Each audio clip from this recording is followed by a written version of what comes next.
Hello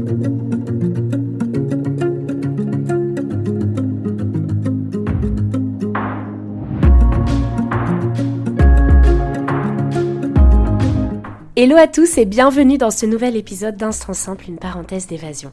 Aujourd'hui, je suis avec Aurélien pour qu'il nous partage son voyage au Canada. Cet épisode, vous allez voir, il est un peu particulier parce que tout simplement, c'est vraiment une discussion entre potes autour d'un verre dans un bar. Donc, vous allez vraiment avoir l'ambiance qui va avec. Cet épisode, c'est vraiment une pépite pour tout ce qui est conseils autour du Canada et de la vie au Canada si vous voulez aller faire surtout vos études là-bas.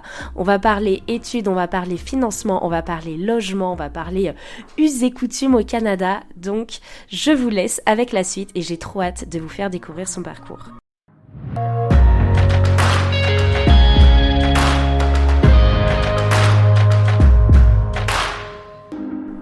Je suis Lina, coach de vie certifiée et voyageuse solo passionnée. À travers ce podcast, je vous propose chaque mardi un récit de voyage, une anecdote qui a été transformatrice pour moi ou l'un des invités. Le but, c'est d'aller explorer ensemble les leçons de vie qu'on a pu tirer de ces expériences, parfois un peu folles quand même. Alors si vous cherchez un podcast qui mixe développement personnel et voyage, vous êtes au bon endroit. Si ce concept vous plaît, je vous invite à soutenir ce podcast en laissant une note, un commentaire ou en le partageant à vos proches. Sur ce, bon épisode. Hello Aurélien. Salut Lina, tu vas bien ? Ça va et toi ? Ça va super, je te remercie. Merci beaucoup de venir et d'avoir accepté de me rejoindre dans ce café pour enregistrer cet épisode de podcast. Merci à toi de me recevoir. Je t'avoue que c'est la première fois que j'enregistre un épisode de podcast dans ce cadre-là. Donc pour vous, auditeurs qui nous écoutez, sachez que si vous entendez des bruits de vaisselle, des enfants rire ou des personnes parler, c'est tout à fait normal. On est dans un café et j'espère que vous aimeriez cette ambiance un peu plus chill et décontracte en fait autour d'un café. Exactement. Bon, et bien Aurélien, je vais déjà peut-être est-ce que tu peux te présenter pour ceux qui nous écoutent ? Bien sûr, je sais que tu as une communauté de voyageurs et de voyageuses qui est quand même assez active.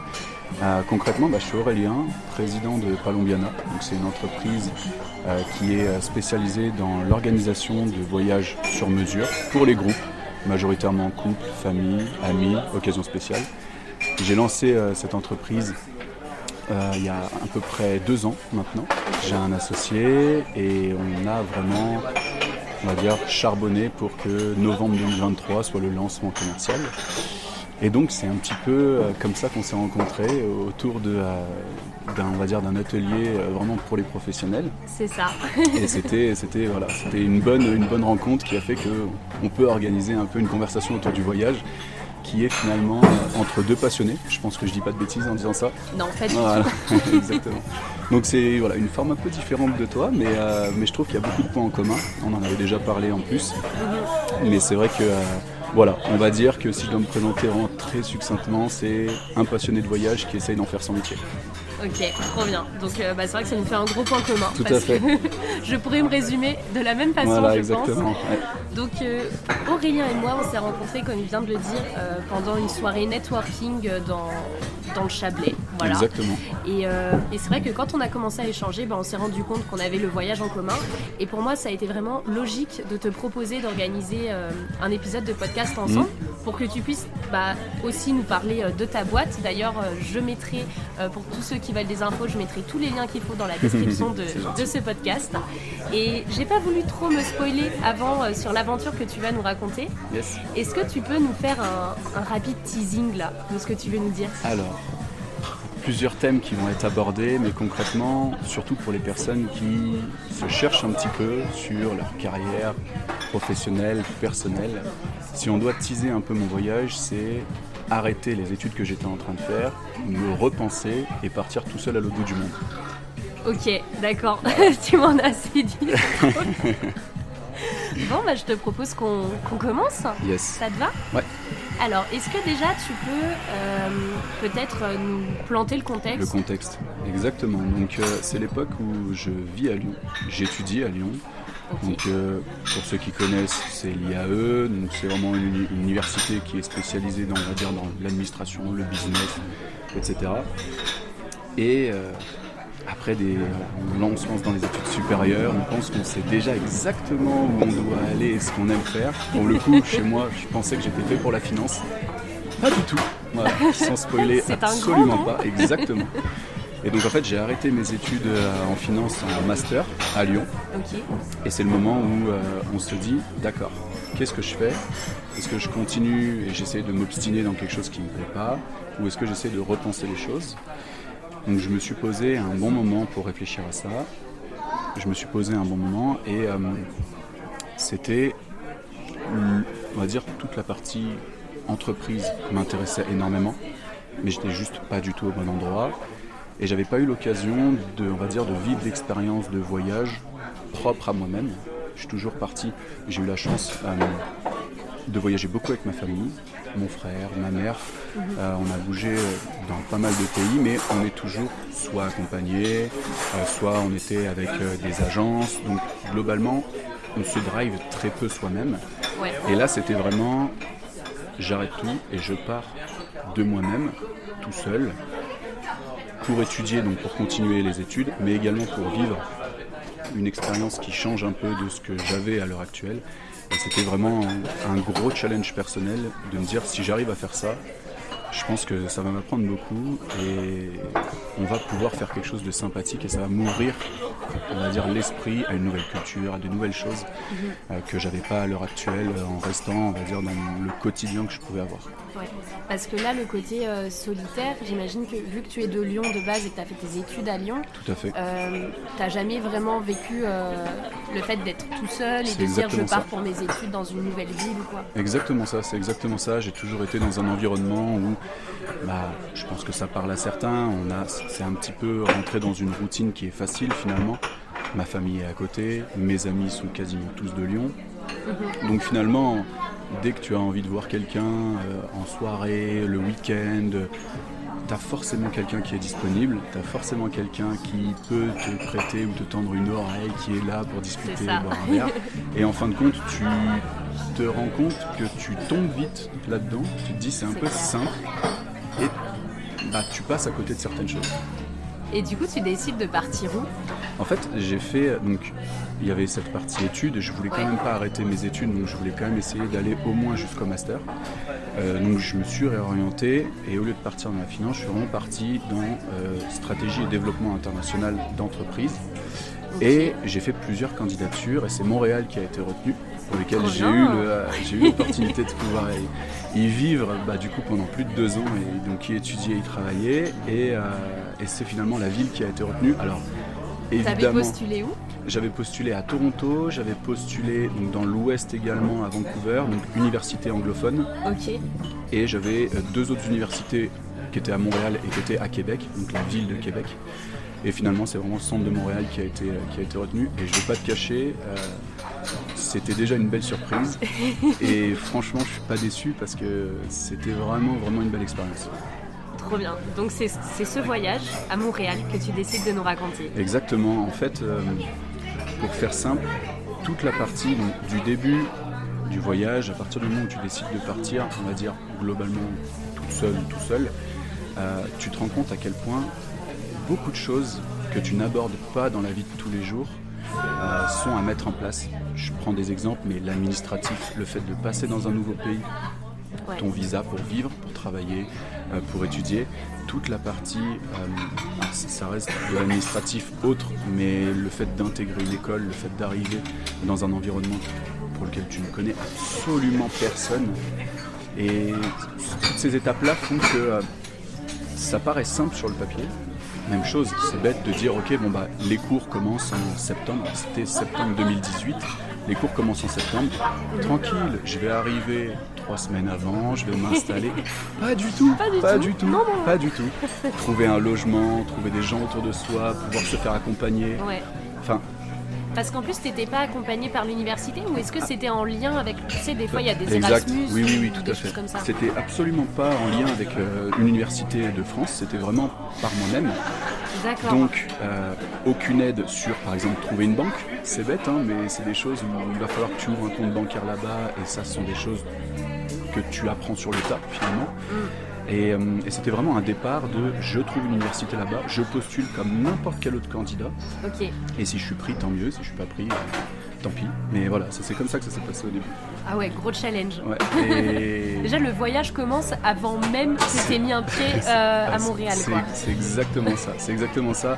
Le moment, je pense que le moment le plus joyeux, mais en même temps le plus stressant, c'est toujours un peu comme quand toi, tu organises un voyage, tu te dis, ok, je veux partir, je sais à peu près où je veux partir. Est-ce que je le fais? Est-ce que je le fais pas? Est-ce que je le fais? Et quand tu prends la décision, alors moi c'était envoyer le dossier et avoir une réponse, mais c'est un peu l'équivalent, je voyais vraiment ça avec l'équivalent de ok, je prends mon billet d'avion, je veux partir à l'autre bout du monde, j'achète mon billet d'avion et tu sais qu'une fois que tu as acheté ton billet d'avion, tu peux pas... malheureusement tu t'as pas envie de faire demi-tour parce que tu as déjà tout commence à se mettre en place. Et ben c'est exactement pareil, quand j'ai eu la lettre pour me dire bah vous êtes accepté, vous pouvez venir dans notre université, c'était exactement la même chose. C'était ok, c'est lancé, je me débrouille, je fais tout de moi-même et c'est parti. Trop bien.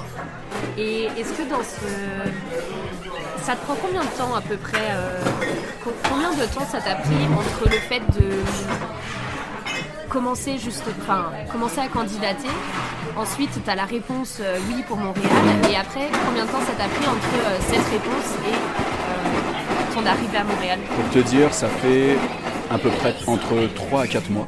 Okay. Donc ça reste un process qui est quand même assez long.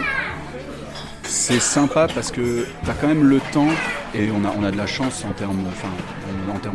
C'est plus des accords entre la région, entre la province du Québec et la France. On a quand même des accords qui viennent te faciliter, entre guillemets, la démarche. Je prends par exemple l'assurance maladie, tu vas quand même avoir des démarches qui sont facilitées.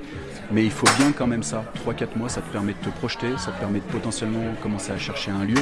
Je reviendrai sur ce sujet parce que c'était une galère sans nom. Ouais, c'est ça, c'était une galère sans nom, mais ça te permet vraiment de te conditionner et de te dire ok, petit à petit, une semaine après une semaine, tu fais des choses, tu traites des dossiers et ça te permet d'être plus serein quand tu arrives. Ok. Et est-ce que justement, si on parle du moment où tu pars, les au revoir avec ta famille, avec tes proches, comment ça se passe? Parce que ils sont compliqués. Ouais, c'est quoi? Et est-ce que, parce que ça c'est une question, est-ce que tu savais pour combien de temps tu partais? En fait, oui, mais c'est vrai que, alors spoiler, je suis très proche de ma famille, et ce qui fait aussi sens avec le fait que j'ai toujours grandi autour d'eux. Donc très proche de ma famille, et le moment où tu te dis ok, bah je pars pour minimum 6 mois si je reviens pour les fêtes, etc. Ouais. Si j'ai le temps de faire un passage rapide, tu te dis il se passe beaucoup de choses en 6 mois. Et étant donné que c'est ta première expérience, c'est quand même stressant. C'est super excitant parce que t'as envie de te lancer là-dedans, t'as envie de te lancer dans l'aventure. Et en même temps, tu comptes les jours avant de quitter ta ville natale parce que là, tu sais que tu perds quelque chose, que tu vas retrouver évidemment, mais que tu perds quelque chose et que ça reste une nouvelle aventure que tu ne connais pas. Et donc forcément, entre guillemets, le au revoir que tu fais à ta famille, il est dur et en même temps, il est excitant. Ok. Et est-ce que tu as une anecdote à nous raconter peut-être, je sais pas, de quand t'es arrivé au Québec, ou alors quand t'étais dans l'avion, est-ce que à un moment t'as eu trop peur, ou est-ce que t'étais genre excité, t'étais stressé, genre c'était comment? Pour tout dire, et je pense que c'est ce qui m'a le plus. Pour tout dire, je pense que c'est ce qui m'a le plus marqué. J'avais un caractère qui était. J'étais pas renfermé, j'étais pas la personne la plus sociable du monde. Difficile d'aller vers les gens et de parler. Tu vois, par exemple, un événement qu'on a fait la semaine où on s'est rencontrés, ça aurait été impossible avant, tu vois. Okay. Et au moment où je prends l'avion, donc je fais le coucou, évidemment, j'ai les petites larmes qui commencent à tomber parce que tu dis au revoir. J'avais l'impression de changer complètement de mindset et d'arriver dans un ok, bon bah faut que je me débrouille, et que ce soit dans l'avion, que ce soit à l'arrivée, j'avais envie de parler à tout le monde. Je voulais vraiment, tu sais, cette envie de ok, j'y suis pleinement, je suis dans la sauce, donc autant y aller jusqu'au bout. C'est ça. Et j'essaye de vivre l'aventure à fond. Les premières étapes que j'ai faites, pour te dire, c'était de m'inscrire sur la liste des nouveaux étudiants étrangers, donc pour avoir un parrain dans l'université, parce que évidemment plein de choses encore une fois que tu ne connais pas, que tu sais pas, tu connais pas la région. Donc le plus simple, et ça c'est la chance d'avoir les études qui sont à côté, c'est que quand tu pars en tant que PVT, tu arrives sur place, pour ceux qui ne connaissent pas PVT, permis vacances travail, mais je pense que tu l'as déjà évoqué. Là en l'occurrence, tu arrives sur place, tu connais, ou alors tu as peu d'aide si tu ne fais pas la démarche par toi-même. Là, l'avantage d'arriver à l'université, c'est que tu as quand même cet écosystème qui fait que c'est plus simple de rencontrer les gens. C'est plus simple de côtoyer des gens de ton âge qui peuvent avoir les mêmes envies, qui ont on va dire la même vision du pays, parce qu'elles connaissent pas, elles viennent d'arriver également, et donc forcément elles ont envie de découvrir. Donc déjà, petite anecdote, c'est tu commences à faire des courses d'orientation dans la ville avec ton parrain et d'autres étudiants qui sont mexicains, qui sont argentins, qui viennent d'arriver dans la ville, qui viennent d'arriver dans l'université. Et donc tu as l'impression d'entendre toutes les langues possibles et inimaginables autour de toi, parce que évidemment tout le monde commence à parler anglais, tout le monde commence à parler espagnol, français. Ok, d'accord, je suis bien à Montréal, je suis bien francophone, mais voilà. Et donc ça c'était super. Et autre petite anecdote, en fait je me suis tout de suite mis sur Meetup. Trop bien. C'était premier réflexe. Pourquoi je me suis mis sur Meetup ? Est-ce que tu peux expliquer aux gens ce que c'est Meetup ? Bien Parce sûr. que souvent, moi je dis toujours que je suis sur Meetup et je crois que les gens pensent que c'est un Tinder, sauf que non, tu vois. Non. Meetup c'est différent. Vas-y. En fait, pour faire vraiment simple sur Meetup, c'est plein d'événements qui sont autour de chez toi, autour de toi même. Et tu vas avoir des cours d'anglais, tu peux avoir des cours de sport, tu peux avoir des rendez-vous pour participer ou prendre part à faire une visite de musée, etc. En fait, c'est simplement regrouper des gens autour de toi sur une thématique, sur un sujet, et faire en sorte que tu apprennes à découvrir les gens, que tu rencontres des personnes. Donc c'est très pratique quand tu arrives seul dans un endroit, tu connais personne, tu vas sur Meetup, tu regardes ce qu'il y a, et au moins ça te permet, on va dire, de casser la glace plus facilement que d'aller dans un restaurant ou dans un bar et dire coucou, vous voulez être mes amis ? C'est tout de suite un peu plus compliqué, tu vois. Donc là au moins tu as déjà une thématique, tu as déjà un sujet qui est plus simple pour aborder les gens. Voilà. Ouais, mais c'est vrai que moi je rebondis là-dessus quand je suis... Alors à l'étranger, j'ai pas encore testé, c'est vrai, mais quand j'ai des soirées à faire, j'ai des soirées toute seule où je suis à Lyon ou à Paris, c'est vrai que je vais tout le temps sur cette appli et souvent tu peux avoir des rencontres. Alors moi je fais souvent les rencontres entre entrepreneurs, mais tu peux avoir des rencontres justement où il y a des étrangers qui veulent s'améliorer en français ou alors s'améliorer en anglais ou quoi que ce soit. Donc c'est ultra intéressant. Donc franchement, si t'as la chance de vivre dans une grande ville, n'hésite pas à aller sur Meetup. Vraiment publicité déguisée, mais non, mais c'est vraiment ça. C'est très pratique. Et puis, pour l'anecdote, la première, on va dire, le premier rendez-vous que j'ai fait sur Meetup, c'était en arrivant. Donc du coup, j'ai eu le point avec l'université. Bon, t'arrives, tu vois globalement tu vas voir l'administration, tu parles, ils te donnent des documents, etc., etc. Et on avait des premiers échanges avec du coup mon parrain qui était québécois, et les autres étudiants étrangers. Et je vois tout le monde qui parle à la perfection anglais, et je me fais merde. Je suis français, c'est la merde. Et oui, j'ai oublié que je viens de France et que c'est pas forcément évident d'apprendre l'anglais. Et je pensais partir avec un niveau moyen bon. Je suis arrivé, je me suis dit bon, il va vraiment falloir que je m'améliore parce que sinon ça va être très compliqué. Et donc c'est les premiers rendez-vous Meetup que j'ai fait, c'était vraiment rendez-vous autour de parler anglais, parler avec des gens, parler avec des étudiants. Et c'était super parce que non seulement tu rencontres... Alors il y a plein d'universités à Montréal, donc c'est vraiment une ville qui bouge énormément. Que tu sois étudiant, que tu sois un jeune, peu importe, je trouve que ça a été vraiment une ville coup de cœur. Je pense que j'aurais pas pu mieux vivre mon expérience qu'en étant dans ce genre de ville-là. Et t'arrives, en fait, tu rencontres plein de gens qui sont dans la même panade que toi, des étudiants français, des Belges, t'as plein de nationalités qui viennent, et ils font ok, le but maintenant c'est qu'on se découvre, on est en train de boire une bière, on parle anglais, on est obligé de parler anglais avec ces gens-là, et en fait tu te fais des amis, ça devient vraiment des connaissances, des amis, tu restes avec eux, et tu fais ta vie après autour de cette conversation et tu dis ok maintenant tout ce qu'on va faire ce soir on fait que parler anglais pendant l'événement, tu parles qu'anglais, tu prends un repas avec eux, tu parles anglais, et en fait c'est comme un cours mais vraiment plus sympathique. Non, mais Et ouais, ça m'a vraiment bien appris et j'ai vraiment aimé l'expérience.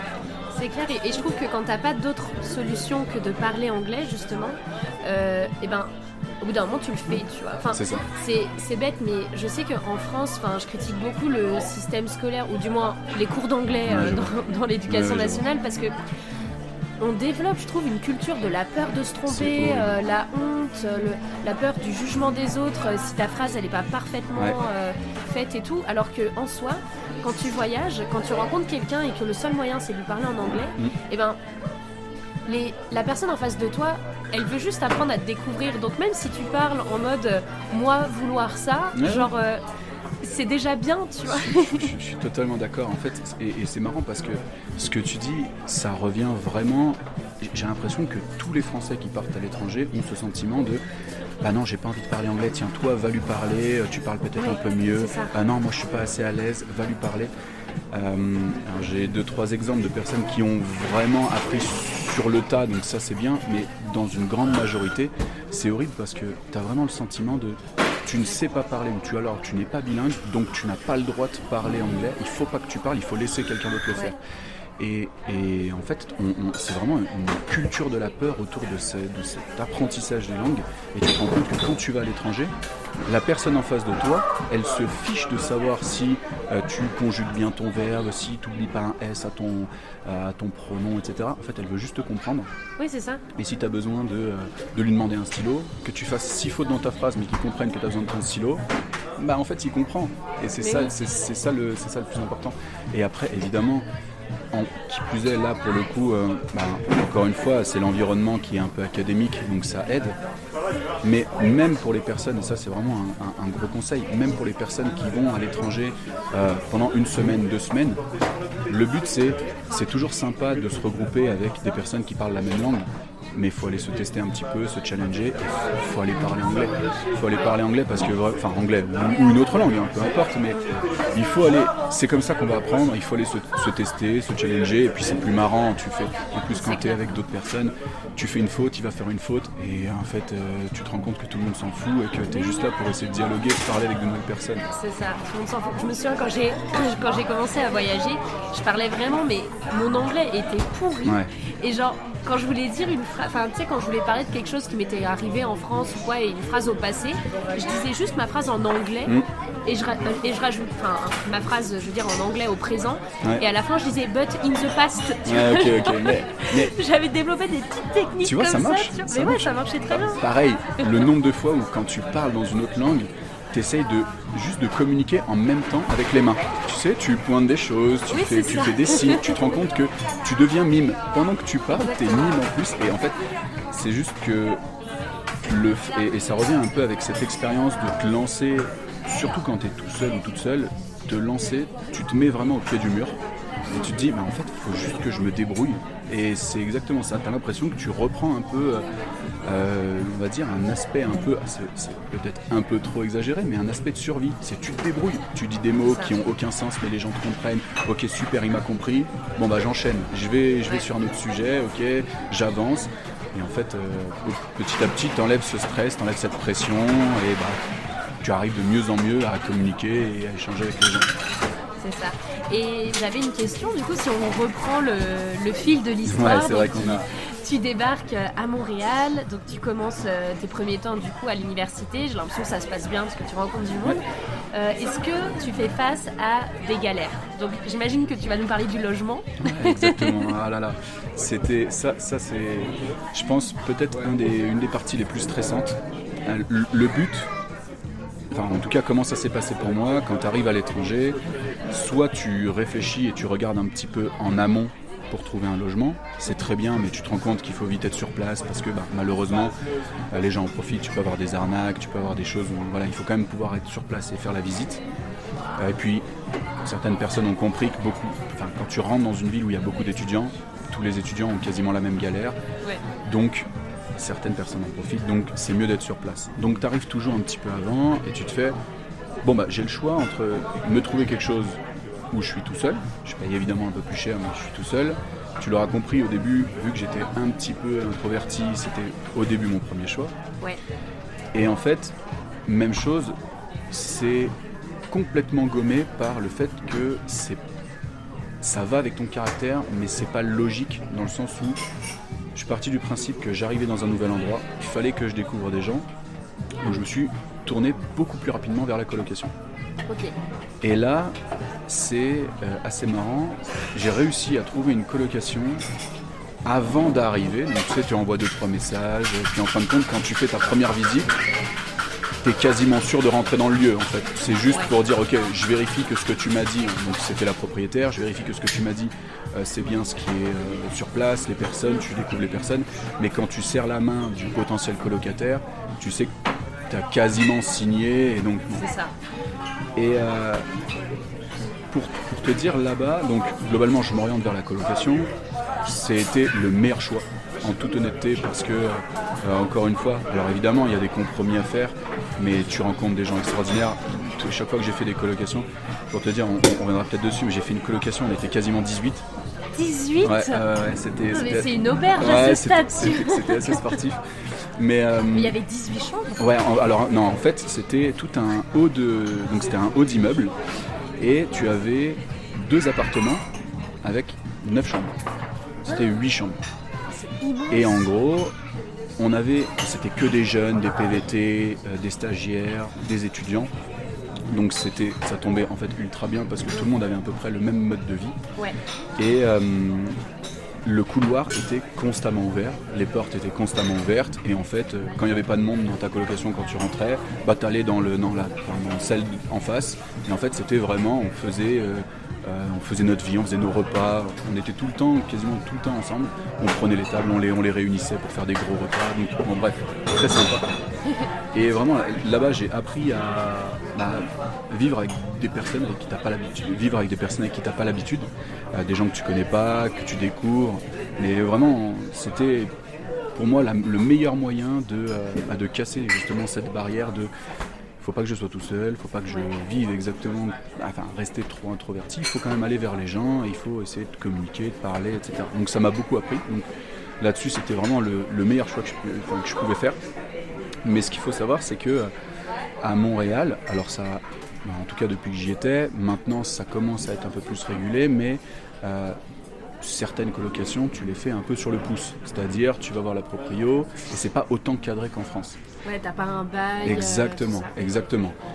Tu te retrouves avec des personnes qui vont dire ok bah super, tu me payes au mois, et puis tu rentres dans le loyer, dans le logement, et puis tu avances comme ça. On va dire que c'est plus simple de trouver quelque chose, mais c'est aussi plus simple de sortir.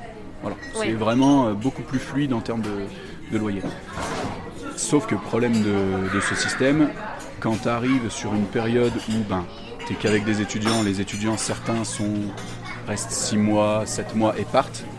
Surtout sur les périodes un peu estivales, tu te retrouves avec des gens qui rentrent et qui sortent. Et en fait, ça n'a plus rien à voir. On se retrouve avec dans la toute première coloc, on se retrouvait avec des Airbnb qui venaient 2 jours, 3 jours, qui restaient. Donc là, c'est compliqué parce que t'as le côté propreté qui n'est pas forcément là. T'as le côté, t'as pas l'échange vraiment avec les gens. T'échanges pas de repas. Bizarrement, tu vis avec les personnes, mais c'est très individualiste. Ouais. Donc voilà, ça peut vite être un coup près, il faut faire attention avec qui tu te mets en colocation, mais grosso modo 90% du temps c'était incroyable. Les activités les plus folles que j'ai pu faire, c'est soit avec des étudiants que j'ai rencontrés à l'université, soit avec mes anciens colocataires, parce que c'est des gens avec qui tu vas passer beaucoup de temps et c'est franchement en termes de découverte, c'est incroyable. Et je me posais une question aussi au niveau des moments un peu compliqués que tu aurais pu traverser, vu que tu dis que tu es quand même très proche de ta famille et de tes proches. Comment tu le vis d'être loin d'eux ? En fait, les premiers jours, surtout le soir, et c'est pour ça que, tu vois, je te disais, le choix d'aller en colocation m'a beaucoup aidé. Le soir, quand tu te poses dans ton lit et que tu n'as pas l'habitude en fait, de te dire, voilà, aujourd'hui j'ai passé ma journée entre guillemets seul, demain ce sera pareil, tu réfléchis beaucoup. Et les premiers soirs, le retour c'était mais qu'est-ce que je fais là en fait ? Pourquoi j'ai fait ça ? Qu'est-ce que je fais à l'autre bout du monde ? Et puis ma famille est très proche aussi, donc tu sais, t'as ces messages qui font est-ce que t'es bien arrivé, comment ça se passe, comment ceci, comment cela. Et tu veux pas leur casser et leur c'est délire. ça en fait. Tu veux pas dire, tu veux que le retour que tu es en train de faire soit entre guillemets parfait, qui se disent ok ça va bien, c'est cool, ça se passe bien. Mais en fait, tu doutes énormément. Et là-dessus, ça a été très compliqué. C'est vraiment les débuts, je dirais peut-être la première semaine, même les 2 premières semaines, où chaque soir, tu cogites énormément dans ta chambre. Et c'est là où la coloc m'a beaucoup aidé. C'est que vu que tout le monde arrive, donc j'étais majoritairement avec des jeunes, vu que tout le monde arrive et a les mêmes problèmes, entre guillemets, et ben en fait le soir tu fais des repas, donc tu y penses moins, tu es avec des gens qui t'entourent, tu vas découvrir la ville, tu visites, et ça pour le coup c'est vraiment ce qui m'a beaucoup aidé. Mais sinon je pense que les soirs j'aurais versé 2-3 larmes en plus, ça aurait été beaucoup plus compliqué. Mais là c'est ce qui m'a beaucoup aidé, c'est vraiment en fait plus tu arrives à t'entourer rapidement, plus tu casses cette barrière de partir seul, de voyager seul. Et ça m'a complètement... Vraiment, les 2-3 premières semaines, c'est bête parce que sur un séjour de 2 ans, un peu plus de 2 ans, il s'en passe. J'ai eu plein d'aventures qui sont passées. Et en 2 ans, t'es pas rentré ? Si, je suis rentré quand même pour les fêtes, pour voir mes grands-parents notamment, ma famille. D'accord. Mais sinon, en fait, tu passes ton temps là-bas. Et on va dire, les retours que tu fais, tu les fais... Mais c'est toujours de la précipitation, c'est-à-dire que tu rentres parce que tu sais que ça fait plaisir, tu rentres parce que tu sais que tu as toujours ce sentiment d'être proche de ta famille, donc il y a des occasions que tu ne peux pas forcément louper. Les repas de famille, fin d'année, forcément, c'est toujours un bon moment. Mais en fait, c'est marrant parce que autant la toute première fois où tu décolles, tu te dis « compliqué de laisser les personnes à Lyon et moi de retourner au Canada ». Autant après quand tu repars, t'es tout aussi excité, t'as envie d'y retourner, t'as envie de retrouver les personnes qui sont sur place. Et moi pour le coup c'était vraiment, c'est difficile à décrire, mais j'avais l'impression d'être ou de devenir une meilleure version de moi-même en termes de sociabilisation, en termes de parler avec les gens, en termes de communication, ne serait-ce que tu vois, avant, je te dis encore une fois, ça aurait été impossible de me dire ok, ce soir, ou alors là, je vais me faire, je vais sur Meetup, j'ouvre Meetup, je vais faire un football avec des gens que je connais pas, ou je vais faire peu importe, une visite d'une salle, d'un musée, avec des gens que je connais pas. Avant, c'était impossible. Et c'était devenu entre guillemets la norme, quoi. Là-bas, t'es obligé de t'adapter, t'es obligé de découvrir, et t'as l'excitation de retourner dans ta vie un peu solitaire, où t'es tout seul, où c'est toi qui viens gérer ta vie, c'est toi qui t'organises, c'est toi qui vas vers les gens, vers les rencontres. Et c'est ça qui est beau, et c'est pour ça que je te rejoins quand t'as cette vision de partir toute seule ou tout seul à l'étranger, c'est quand t'as envie d'être seul, même quand t'es en colocation, t'as ta chambre, c'est ton espace, tu fermes ta chambre, t'es tranquille, tu peux totalement le faire, t'as pas envie de sortir, t'as pas envie d'aller au resto, t'as pas envie d'aller faire du sport, c'est toi qui gères ton emploi du temps, c'est toi qui t'autogères. Mais quand t'as envie de voir du monde, quand t'as envie d'aller vers les gens, c'est toi qui le décides aussi. Et ça, c'était une mentalité que j'avais pas avant et qui m'a ouvert énormément de portes, qui m'a beaucoup appris. Et c'était super intéressant à quel point ton mental change énormément quand tu te retrouves en fait seul et que finalement c'est toi qui vas gérer ton emploi du temps, c'est toi qui vas gérer tes décisions et c'est uniquement tes décisions qui vont être prises en compte. C'est ça, c'est ultra intéressant et c'est ce qu'on disait avant de commencer à enregistrer ce podcast. Le pouvoir du voyage solo, c'est ça quoi, c'est décider quand tu veux l'être ou pas au final, c'est décider quand tu veux être seul ou pas. Et justement, quand on voyage avec d'autres personnes, moi, souvent j'ai du mal à voyager avec d'autres gens parce que je me dis, purée, il va falloir prendre en considération la vie des autres, tu vois. Donc on me considère un peu comme une fille, un peu genre, je sais pas comment dire, mais en mode, ah ouais, mais elle est vraiment asociale, genre, bien sûr qu'il faut prendre en compte la vie des gens. Mais c'est pas que j'aime pas les gens, mais c'est juste que il faut bien choisir avec qui tu voyages, tu vois. Faut être dans les mêmes délires et tout, parce que des fois, quand tu te retrouves avec des groupes de potes et que tu voyages et qu'au final il y en a qui va aller faire ci ou ça et que tout le monde dit il faut tous faire tout en même temps et tout, c'est un peu tu vois, dans la logique des choses, j'ai énormément on va dire, la vision que j'ai ressemble énormément à la tienne. C'est toujours plus simple d'avoir uniquement, on va dire, tes besoins, tes envies à gérer que celle d'un groupe. Et pour être quand même très proche de mes amis, c'est vrai que c'est quelque chose où nous, pour s'organiser, c'était toujours une galère monumentale. Franchement, c'est compliqué et c'est vraiment le but qui a fait que j'ai voulu me lancer là dans cette aventure. C'est que je voudrais que la simplicité que tu as d'organiser les choses quand tu es tout seul ou quand tu es toute seule, ce soit quasiment la même. Alors c'est utopique de dire que c'est identique, mais c'est vraiment de pouvoir avoir ce lien entre, ok, c'est très simple quand j'organise un voyage toute seule ou tout seul, pourquoi ça pourrait pas être simplifié quand on est en groupe? On se rend compte que là maintenant c'est compliqué et c'est pour ça que j'ai voulu vraiment me lancer là-dedans et en faire ma profession parce que tu te rends compte à quel point beaucoup de gens sont touchés par ce genre de problème et finalement il faudrait que ce soit plus simple pour organiser des séjours. C'est ça, et puis même ça peut créer des tensions aussi au bout d'un moment dans un groupe. C'est vraiment le genre de truc qui peut clairement gâcher ton week-end ou gâcher tes vacances quand il y a des mésententes comme ça, quoi. Exactement.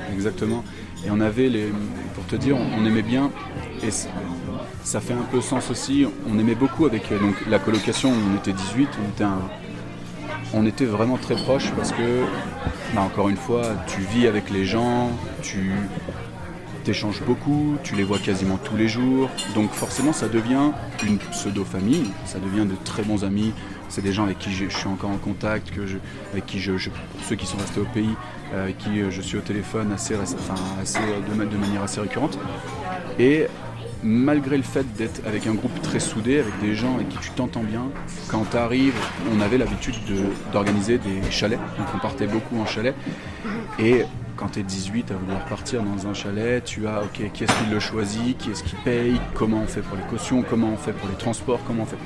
Et malgré le fait que tu as un environnement qui est super friendly, c'est que des gens que tu aimes bien, c'est que on va dire des good vibes, parce que tu pars, tu découvres, tu te rends compte que tu as toujours une personne pour te dire non, moi ça me va pas, non, moi ceci ça me va pas, non, et en fait tu te dis merde, je suis qu'avec des personnes avec qui je m'entends bien, mais là j'ai envie de faire la guerre parce que j'en peux plus, c'est simple à organiser et en fait c'est très compliqué, c'est complètement paradoxal et c'est pour ça que c'est vite c'est vite la guerre quand tu décides de partir avec des gens et tu te rends compte qu'on n'a pas assez de choses qui font que ça peut être plus simple et la vie quand tu pars tout seul ou toute seule, tes choix ils sont plus rapides, c'est plus instantané, c'est-à-dire que tu as envie du jour au lendemain, si je reprenais l'exemple du chalet, du jour au lendemain tu as envie de faire une visite, faire de la raquette, aller faire du ski, si tu as envie de le faire, tu le fais, c'est toi et toi seul qui décides des activités que tu vas faire. Évidemment quand tu es en groupe, tu as des compromis à faire, tu as toujours des gens qui sont ok avec toi, qui sont pas ok, mais même à te splitter, tu vois, on était nombreux, même à faire des petits groupes, ok, ceux qui veulent faire cette activité, suivez-nous, ceux qui veulent faire cette activité, suivez-nous. Tu te rends compte que tu as toujours des personnes qui font ah mais moi j'ai pas pu faire ça, j'ai pas eu la chance, vous êtes partis trop tôt, fallait me prévenir, et tu te compliques la vie alors que c'est des personnes qui sont adorables dans la vie de tous les jours et le week-end quand tu pars en chalet, quand tu pars avec eux, tu te dis oh là qu'est-ce que c'est compliqué en fait d'organiser les choses. Et ce qui est horrible, j'ai toujours aimé organiser des événements, quand je pouvais les voyages, tu vois par exemple, je suis parti en longues vacances avec mon frère, j'adore, et lui il aime bien se laisser porter, j'adore organiser le truc, vous dire ok voilà. Tant mieux, c'est ton métier exactement, quoi, c'est exactement ça. Mais c'est j'ai trouvé un super truc, j'ai trouvé ceci, j'ai trouvé cette activité, ce lieu qu'il faut absolument visiter. Et avec le temps, tu te dis ok, si vraiment tu veux te laisser porter, tu peux. Mais quand tu as trop de personnes qui prennent les décisions, quand tu as trop de personnes qui veulent organiser les choses, tu vas vite dans le conflit et c'est vite compliqué. Donc finalement, avoir une personne qui vient t'aider, avoir on va dire un centre qui fait que tout gravite autour de ce centre-là et que ça te simplifie la vie, je trouve que tu arrives beaucoup plus facilement à ce que tu peux, en tout cas vers l'expérience que tu peux avoir quand tu es toute seule ou quand tu es tout seul, c'est ok, il y a une décision qui est prise, cette décision est la meilleure, je vais sur cette décision, elle est logique, rationnelle, justifiée, tant mieux, c'est forcément le meilleur compromis. Donc c'est vraiment ce qui a fait que... c'est vraiment les expériences personnelles qui ont fait que j'ai voulu me lancer là-dedans, mais je pense comme toi aussi, qui font que tu as envie de te lancer dans ce secteur-là. C'est parce que tu as organisé trop de week-ends en chalet quand tu étais à Montréal. Ouais, et encore, j'étais pas forcément le plus assidu. J'aimais bien, en fait... Tu étais cette petite personne chiante non, à dire... du tout. Là, je veux faire non, ça. j'étais plutôt... Je proposais mes idées, mais j'aimais pas imposer les idées. C'est-à-dire que si on devait chercher, par exemple, un transport, un chalet, etc., je sais que des personnes le faisaient bien mieux que moi. Moi, je proposais les idées. Et en vrai, j'ai jamais trop aimé le conflit. Donc du coup, j'étais plutôt, ok, je te propose ce qui me paraît être le meilleur compromis pour, par exemple, le transport. Après, donc je donnais ça à la personne qui, en général, s'occupait de régler ou s'occupait de faire le virement, le paiement. Et après, c'était cette personne-là qui gérait et qui se disait, ok, bon bah, je m'en occupe, je réserve. Et puis si jamais y a des gens qui doivent me dire non, c'était pas ce que je voulais, etc. C'était plus vers lui. En fait, je me dédouanais un petit peu, tu vois. Je comprends. Mais parce que je voulais. En fait, tu te rends compte que t'as pas envie de te prendre dans des conversations où c'est compliqué. Donc c'était plus de l'ordre. Mais j'ai jamais été très chiant là-dessus. C'est compréhensible. Ouais. Et je me posais également une question si on retourne à Montréal, là, du coup, parce qu'on a fait la petite aparté voyage solo. Et je pense que c'est une question que peuvent se poser aussi pas mal de personnes.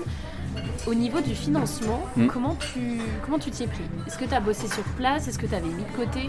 Comment ça marche ? En fait, ce qui est très compliqué quand tu vas étudier là-bas, alors en l'occurrence, tu as plein de façons de pouvoir partir au Canada. En l'occurrence, avec les études, tu as uniquement la possibilité, quand tu es admis en tant qu'étudiant étranger, tu as uniquement la possibilité de travailler sur le campus et 20 heures semaine. Tu ne peux pas faire plus. Et tu es obligé, du coup, c'est un travail sur le campus. Exactement. Okay. Et donc, alors tu as des dérogations, tu peux trouver des manières de t'impliquer dans d'autres formes et dans d'autres organisations, typiquement le bénévolat, ça marche bien. Mais sinon, si tu veux être rémunéré pour gagner de l'argent, en fait, c'est uniquement sur le campus. En tout cas, avec le contrat que j'avais avec mon université, ce qui fait que ta vie de tous les jours est quand même assez compliquée. Moi, en l'occurrence, j'ai eu beaucoup de chance dans le sens où j'avais un petit peu d'argent de côté. Mes parents, surtout ma maman, m'a beaucoup aidé pour le séjour. Et puis surtout dans la vie de tous les jours, les dépenses, etc. Et puis en fait tu te débrouilles, tu vas donner des cours. Moi j'étais assistant de recherche pour des professeurs, donc en fait c'est ce qui me permet de gagner un petit peu d'argent. Et donc ça c'était dans le cadre justement de ces 20 heures. Exactement. Donc c'est eux qui te trouvent en fait, enfin tu dis moi je suis volontaire pour travailler et eux ils te donnent les missions en fait. Ouais, en fait c'est soit de cette manière-là, soit tu as une bonne affinité avec un professeur, ça fonctionne en gros par session. Pendant la première session que tu fais, tu as une bonne affinité, tu vas lui dire est-ce que tu rechercherais pas par exemple un correcteur, un évaluateur ou une personne qui pourrait t'aider, parce que beaucoup de professeurs font de la recherche aussi en Amérique du Nord et du coup là-bas ils ont des financements pour ça. Et donc est-ce qu'il n'a pas besoin d'aide pour ses recherches, pour sourcer ses recherches. Donc il y a énormément de travail à faire sur le campus. Mes amis dans l'université que j'avais là-bas aussi s'impliquaient dans par exemple les cafés étudiants. Tu as plein de cafés dans l'université, et donc tu peux t'impliquer dedans, c'est vraiment du travail en tant que tel. Et surtout ce qui est très bien vu là-bas et qui aide énormément d'étudiants, c'est toute la partie bourse.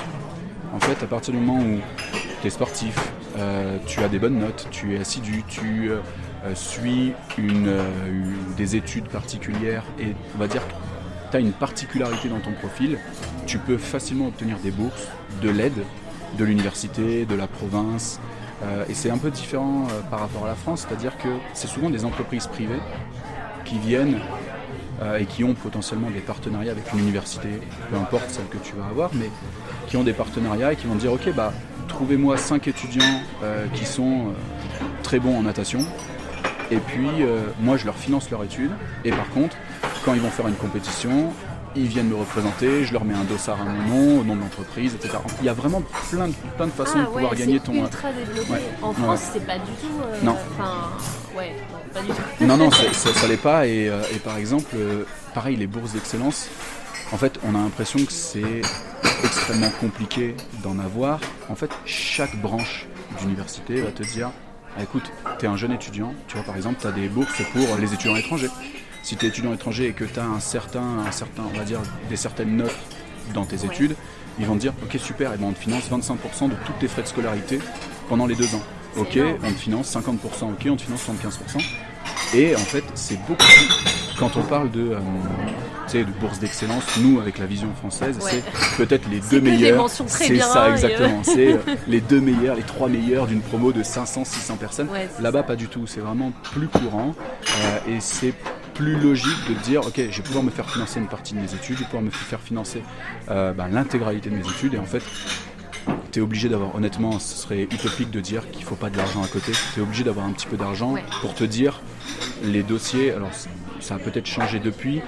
De mémoire, les dossiers te demandent d'avoir donc soit une personne, un garant, entre guillemets, soit toi de l'argent sur tes comptes, et en fonction des études que tu as, en fonction de la ville dans laquelle tu veux vivre, ça varie. Mais souvent, et surtout au Québec, on me demandait, moi à l'époque, il fallait que j'ai au moins un garant ou sur mes comptes de l'ordre de $10 000 canadiens. Okay.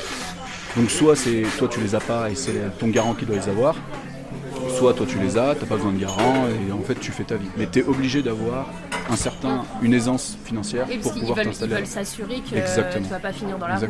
Et c'est exactement ça. En fait, ils choisissent. C'est plus une forme c'est pas forcément un choix d'étudiant, mais c'est plus s'assurer que tu vas pouvoir vivre décemment dans la ville, que tu vas pas galérer à trouver un loyer, que tu vas pas avoir du mal à vivre, que tu vas pouvoir suivre ton cursus universitaire aussi tout le long, parce que justement on sait que niveau financier tu vas pouvoir assurer derrière. Voilà. Donc ouais, c'est beaucoup plus réputé, beaucoup plus développé sur cet aspect-là qu'en France. Mais tu vois, en France, tu as des aides de la région, etc. Là, c'est autre chose, c'est des autres aides. Et si c'est très réputé en Amérique du Nord, mais si tu es tout seul, tu veux partir, par exemple, vivre une aventure à l'université, en l'occurrence, c'était au Canada, mais si une personne veut le faire, tu sais que c'est des choses que tu peux rechercher. Par contre, il faut faire toutes les démarches par toi-même. Personne ne va venir te dire... Tu sais, Lina, tu peux aller faire ce dossier, tu sais, Lina, tu peux remplir... Non, ils y sont sur une plateforme très obscure. Tu mets 6 ans avant de trouver la plateforme, tu mets 7 ans avant de remplir le dossier, mais globalement, c'est ça. C'est à toi de faire les démarches, mais par contre, tu as beaucoup d'aides que tu peux avoir à côté. C'est top, merci beaucoup, parce que je pense que pas mal d'auditeurs du coup, qui envisageraient peut-être des études à l'étranger, je pense que ça peut aider pas mal de personnes.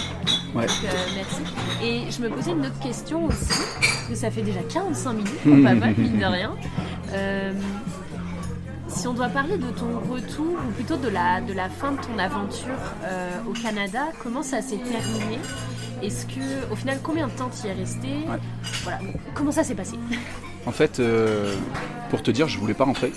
je voulais vraiment rester là-bas. J'ai vécu. Alors, il s'est passé plein d'aventures, des visites de. En fait, la région est tellement belle, mais on a de belles régions ici, mais c'est simplement que, on va dire, c'est assez différent de la France. Et donc, ce qui fait que la culture est différente, ce qui fait que t'as envie de visiter. Tu te dis, je peux pas partir maintenant parce que je reviendrai peut-être pas et j'ai encore trop de choses à voir. Et je voulais vraiment rester plus longtemps sur place. Et alors ça a été, c'est bête, mais ça a été vraiment, mon retour a été prématuré, donc je suis resté un peu plus de 2 ans. Ça a été prématuré parce que c'était à cause du Covid, concrètement. Okay. Mars 2020, je me souviens encore, j'étais dans cette fameuse colloque de 18, mars 2020 de mémoire, où on était à l'autre bout du monde, mais on regardait exactement le même discours, qui était, on va confiner. Et du jour au lendemain, toutes les personnes, donc moi j'étais encore étudiant, et toutes les personnes qui étaient dans notre colocation, qui étaient PVT, qui avaient un travail, en fait se sont fait virer, se sont fait licencier. Parce que globalement, c'était souvent à 2 ou 3 semaines près, les décisions qui étaient prises par exemple en France ou en Europe étaient répercutées exactement. Ouais. Ça suivait quand même, soit c'était dans ce sens-là, soit dans le sens inverse, mais globalement elles se suivaient. Et quand on a vu que tout le monde commençait à être confiné, on s'est dit malheureusement je pense qu'on va devoir faire la même chose. Beaucoup de collègues qui étaient avec moi étaient en PVT, même chose, donc ils se sont fait licencier. Là, la seule chose que tu te dis, c'est, étant donné qu'on ne sait pas combien de temps on va pouvoir rester, combien de temps cette situation va durer. Sachant que quand tu n'as plus d'emploi là-bas, c'est pas comme en France, c'est-à-dire qu'en France on a eu des aides, tu sais, tu es encore salarié, on te verse, je ne sais plus combien c'était, mais c'était 70-75% de ton salaire. Là-bas c'était pas du tout le cas, c'est que tu vivais sur tes propres économies. Et donc en fait les gens ont préféré partir, et donc ça s'est fini beaucoup trop tôt à mon sens, malheureusement. Mais ça s'est fini à cause de ça, et puis derrière, ça a duré quand même un moment avant que le Québec réouvre ses portes. Ne serait-ce qu'en termes de... Même pour les touristes en général, ça a pris quand même un peu de temps. Et ce qui a fait que j'ai beaucoup de... C'est un sentiment de... On va dire... Tu sais, ce sentiment de... Tu n'es pas allé jusqu'au bout de ce que tu voulais faire. Malheureusement. Donc je sais que j'aurai encore plein d'opportunités, il y a plein de pays à faire, il y a plein de choses à visiter. Mais c'est vrai que... arrêter une aventure comme ça, alors que tu te régales du début jusqu'à la fin, le goût est un peu amer. Mais c'est la vie malheureusement. Et puis on pouvait rien y faire. C'était pas vraiment un choix personnel, donc compliqué d'aller contre cette décision-là en fait. Et comment du coup, à ton retour aujourd'hui, si tu prends du recul, comment tu décrirais le Aurélien d'avant, tu nous l'as bien décrit, mais le Aurélien d'aujourd'hui, en quoi ce voyage l'a changé ? La mentalité que j'ai maintenant, sans dire que j'ai forcément évolué, mais en tout cas en termes d'aisance, de communication, tu vois par exemple, simplement pour une autre petite anecdote, c'était lors de ma dernière année là-bas, j'ai fait des séjours impensables tout seul, des aventures impensables tout seul, où je me suis amusé pour rentrer, justement c'était une des fêtes de fin d'année où je rentrais, j'ai dû prendre un bus de Montréal jusqu'à New York. À New York, j'ai fait le 24 décembre au soir à New York tout seul. Tu restes dans une ville, tu connais personne, mais tu t'éclates quand même, tu es là, tu fais ton réveillon dans un pays ou dans une ville que tu connais pas, et tu vas vers les gens, tu dis ok, bon voilà, j'apprends, tu prends un avion jusqu'à Londres, ensuite jusqu'à Paris, ensuite tu prends le bus, j'ai un Péruvien qui m'a dormi sur l'épaule, enfin tout ça, c'était impensable à voir et à faire pour l'ancien Aurélien, c'était vraiment impensable. Et maintenant, c'est un peu comme ça qu'on s'est rencontrés aussi. C'est Tu connais le film Yes Man ? Oui. Ça te parle ? Voilà. Je t'en ai pas parlé d'ailleurs. Non, je sais plus si on en avait déjà parlé, mais. Il y a moyen. Mais en fait, c'est vraiment ça. C'est-à-dire qu'avant, ce film, je l'avais regardé avec mon frère, il m'avait beaucoup marqué. Et j'ai vraiment l'impression que maintenant, c'est un peu ça. C'est dès que tu as une opportunité, un événement, un salon, un forum, discuter avec des gens, rencontrer des gens, j'ai beaucoup plus de facilité à aller vers les gens, à parler, à commencer à provoquer l'échange, alors qu'avant c'était vraiment très compliqué, impensable. Ouais. On était vraiment sur du Aurélien, tu dois appeler une personne, ok, je compose le numéro, je te passe le téléphone, tu parles à ma place. Ouais, ça, ou alors tu te faisais tes petites notes c'est là ça, et tu répétais ton mot. Et quand malheureusement ça sort de ton discours, tu bégayes, tu sais plus quoi dire. Ouais, c'était vraiment, on était vraiment sur un Aurélien qui avait du mal, et là vraiment c'est beaucoup plus avenant, aller vers les gens, parler, c'est quelque chose qui est devenu beaucoup plus simple et avec une meilleure aisance. Ouais. Super. Et quel conseil tu donnerais à quelqu'un qui peut-être peut se représenter à toi comme tu étais avant, c'est-à-dire quelqu'un qui a toujours fait ses études peut-être proche de chez lui, qui est toujours resté vers sa famille et qui a toujours eu un peu envie de partir mais qui a jamais osé le faire. Quel conseil tu lui donnerais ? Que ce soit pour des études ou même, tu vois, je sais que tu parles de PVT, on parle de PVT quand tu vas à l'étranger, c'est forcément quelque chose, une notion que les voyageurs soit connaissent pas, mais qui est intéressante. Que ce soit pour des études ou dans la vie personnelle, professionnelle, le fait de faire la démarche d'aller voir ce qui se passe ailleurs, c'est très compliqué sur le coup parce qu'on se dit je vais rentrer, les gens seront plus pareils, ma famille sera plus pareille, ou je vais moins les voir, ou ça va changer, ça va évoluer. Et en fait, quand tu rentres, tu te rends compte que les gens sont pas si différents que ça, ils sont exactement comme quand tu les as laissés, ils ont évolué, et ils sont toujours là pour toi, et en fait, toi, t'as appris, mais fois 10 000, t'as appris sur toi, t'as appris sur ta culture, t'es content tu vois les choses différemment, c'est bête, parce qu'on a vraiment toujours l'impression qu'on rabâche ça, mais si t'as le sentiment que t'es lassé, tu critiques un peu tout autour de toi, il faut simplement s'ouvrir aux autres cultures, tu vas voir ce qui se fait ailleurs, tu vas voir à l'étranger, tu vas parler avec d'autres nationalités, tu vas parler avec d'autres personnes et ça t'ouvre beaucoup plus de schémas pour toi personnellement, même si c'est très compliqué, parce que tu vas découvrir, tu vas te dire ah ouais en fait non mais ça c'est pas si mal en fait. Je critique ça là où je suis, dans mon pays, etc. Mais en fait c'est incroyable parce que c'est mieux qu'à l'étranger. Ou alors tu te dis ah ouais je faisais une chose de telle façon, en fait à l'étranger ils font ça différemment et je pourrais m'en servir pour me dire bah ouais je peux appliquer ça dans ma vie de tous les jours. Je suis rentré certes mais je peux appliquer ça dans ma vie de tous les jours parce que ça me convient mieux, tu vois. Et en fait le gap entre j'ai pas envie de le faire parce que j'ai peur du changement et quand tu es une fois lancé sur place, j'ai envie de dire que c'est finalement 90% de ça va bien se passer. Si tu te lances là-dedans, si tu te dis ok, je pars tout seul, je pars toute seule, j'essaye, même si c'est compliqué parce que je suis proche de ma famille, parce que j'ai ma petite routine, parce que j'aime ce que je fais et ça me convient très bien. On a la chance de pouvoir le faire, on a la chance d'être dans une période, pas obligé d'aller à l'autre bout du monde, mais d'être dans une période où tu peux prendre le train, tu peux monter directement en Allemagne, tu peux aller en Espagne, tu as tellement de possibilités de rencontrer du monde. Tu vois, tu prends le train, tu descends, après tu descends à Madrid, tu vas, tu peux l'être en quelques heures, tu peux le faire. Je pense que les Québécois ont dû beaucoup te dire ça, ouais. Genre, putain, tu vis en France, genre t'as tellement de chance, tu peux faire trop de choses en Europe et tout, t'es à 2 heures de tout en avion, nous on est à 2 heures. C'est ça, on est ça, encore en fait. Au Canada. C'est ça, et tu te rends compte que, tu vois, par exemple, tu parlais de ça, beaucoup là-bas ne connaissent pas leur pays en fait. Pourquoi ? Parce que c'est tellement grand que t'as pas le temps de tout faire, c'est difficile. Puis ils ont, en général, c'est une autre façon de voyager. Ils sont plus en intérieur, tu vois. Ils découvrent une province, ils découvrent d'autres provinces, ils découvrent d'autres territoires. Et nous, en fait, on a ce sentiment de pour voyager, pour avoir ce dépassement, je suis obligé de partir à l'autre bout du monde. En vrai de vrai, c'est pas le cas. Tu peux à 2 heures, 3 heures de voiture, à 2 heures, 3 heures de train, tu peux avoir une aventure extraordinaire.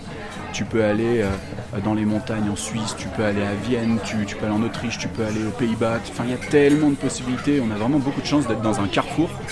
Et faut juste passer le pas, faire l'effort de...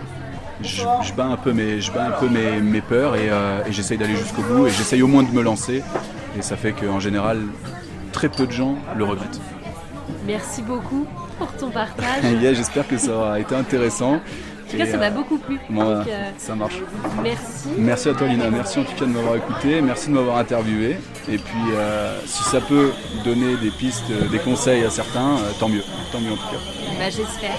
En tout cas, merci. Et puis, comme je l'ai déjà dit au départ, allez faire un tour sur la page Insta, sur le site internet d'Aurélien. Je vous ai tout mis sur son entreprise en description.